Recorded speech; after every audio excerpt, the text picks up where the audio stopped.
שימו לב, כל אחד שר את השורה שהוא צריך לשיר. זה דורש הרבה ריכוז, כי צריך גם לקרוא וגם לקרוא את המילים ולדעת מה אתם שרים, וזה אחרי ששתיתם.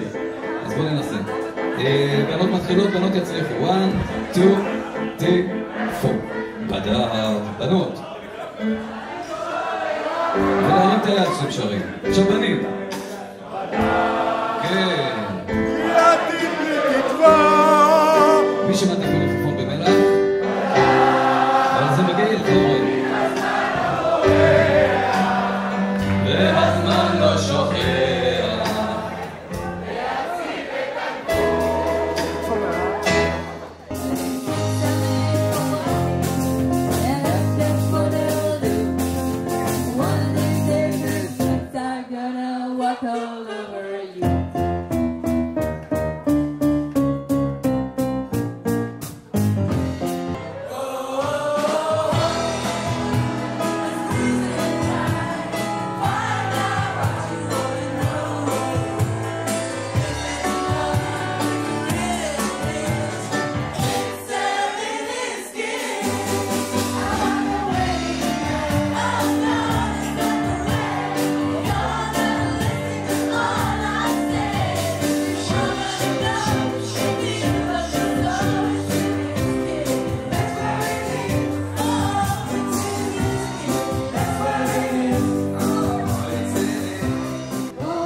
עם כל